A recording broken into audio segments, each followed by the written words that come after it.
Good morning.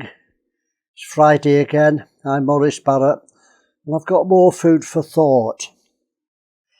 I've been thinking about how easy it is for God's people to forget the wonderful things He's done for them, the miracles that have happened in their lives. I was reading Mark 8:15-21, and this is what sparked this vlog. And Jesus charged them, saying, "Take heed, beware of the leaven of the Pharisees, and of the leaven of Herod." And they reasoned among themselves, saying, "Is it because we have no bread?"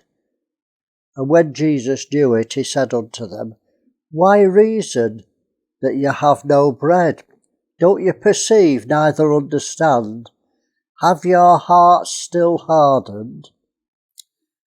Have your hearts still hardened? You have eyes, yet see not, and having ears, you don't hear."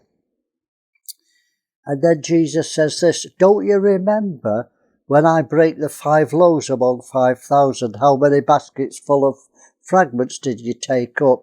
And they said 12. "And the 7 among the 4,000, how many baskets of fragments did you take up?" And they said 7. And he said unto them, "How is it you don't understand?" They didn't understand because they were carnal. They were thinking about natural food instead of spiritual food. And they'd forgotten the miracles, and that's why the heart was hardened. So I was challenged to think how many believers forget the miraculous way in which they were saved. It's a miracle. It's not natural. It's not that you decided to follow Christ. Christ reached down and saved you, despite you. The Bible says no man seeks after God. You know, if you didn't forget your salvation, you'd never grow cold. You'd never leave your first love like the Christians at Ephesus. If you remember the way God miraculously maybe got you a job or a situation against all odds, you never complained when it became difficult and look for another job, as many believers do. They say, "God got me this job," then 2 years later they're complaining and asking God to find them another job. And they forget that God's miracles. Well, if you remember that God brought a husband or wife to your precious friend, miraculously, divine appointments as I call them, you'd never go cold in your marriage if you realise that God had brought you together. If you remember how you was miraculously healed in the past, and so many people claim that God healed them, why do they run round to the doctors just like the world do at the first sign of illness or pain? They forget the hearts are hard, and they forgot what God did for them. Well, the problem is we forget how we've been saved, miraculously healed, provided for God. And believers with unbelief, we become believers with unbelief, and that's not acceptable to God.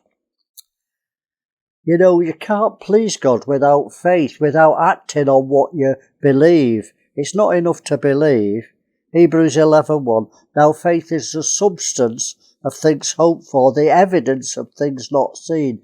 So faith isn't the believing, it's the evidence that you did believe. If you believe God's your healer, then you've got to prove it. It's so easy to say God's my healer and then go to the world for help.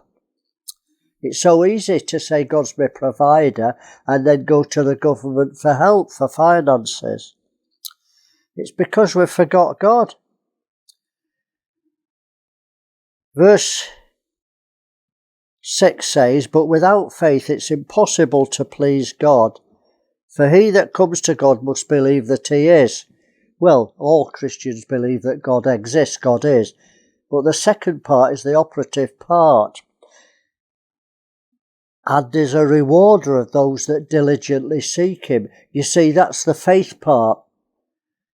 Christians seek God when they're in dire straits, when their life's threatened, but so do the world. The world, when their life's threatened, say, "Oh, God help me, God save me," they'll say a little prayer. We've got to be more than a will. We've got to seek God when everything's going right, even when we're in blessings. And you don't need to seek God for anything. You seek his face, not his hand. Well, the time's gone, but learn to thank God when things are going well. Don't forget what he's done for you. Be grateful. Don't forget the miracles, and keep thinking